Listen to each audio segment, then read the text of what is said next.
हाँ साहब, इस बात में कितनी सच्चाई है कि इस बात में कितनी हकीकत है कि पीटीआई को 3-4 मौके मिले इलेक्शन के और उन्होंने जाया किए?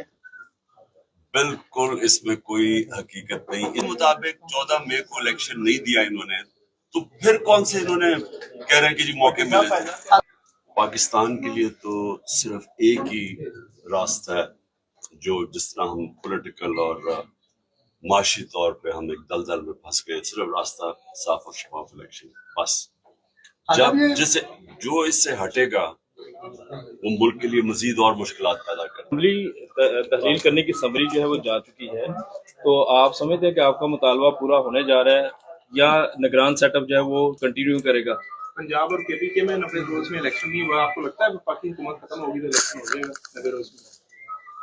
देखिए, खतरा ये है कि एक दफा आप आइन को तोड़ दें तो फिर आप रास्ता खोल देते हैं कि ताकतवर फैसला करता है आइन की कौन सी शिक माननी है और कौन सी नहीं माननी।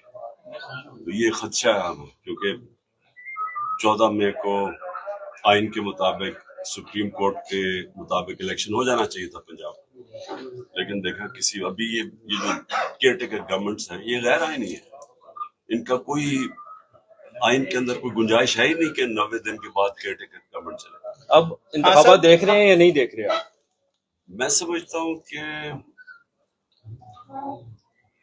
पाकिस्तान के लिए तो सिर्फ एक ही रास्ता है, जो जिस तरह हम पॉलिटिकल और माशी तौर पे हम एक दलदल में फंस गए, सिर्फ रास्ता साफ और शफाफ इलेक्शन, बस।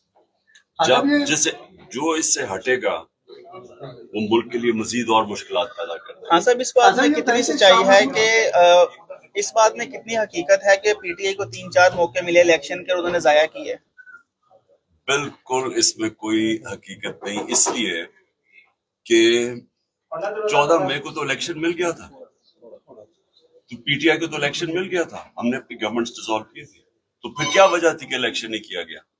पीटीआई तो इलेक्शन के लिए तैयार थी, ये भाग गए थे इलेक्शन से। तो ये तो सारा ये एक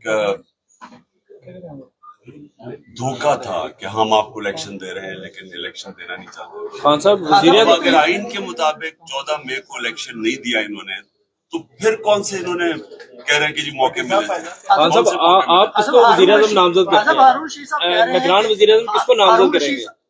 आप किसको समझते हैं कि निगरान वज़ीर-ए-आज़म आना चाहिए? देखिए, केयर टेकर्स का तो सारा जो मकसद था कि वो न्यूट्रल होंगी, उसका तो मकसद इन्होंने उसकी धज्जियां उड़ा दी।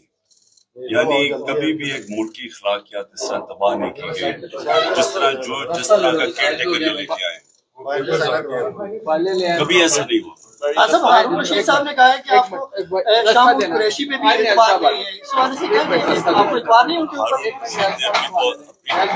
कहा होगा, ये मेरा नहीं ख्याल। नहीं भाई, नियाज साहब ने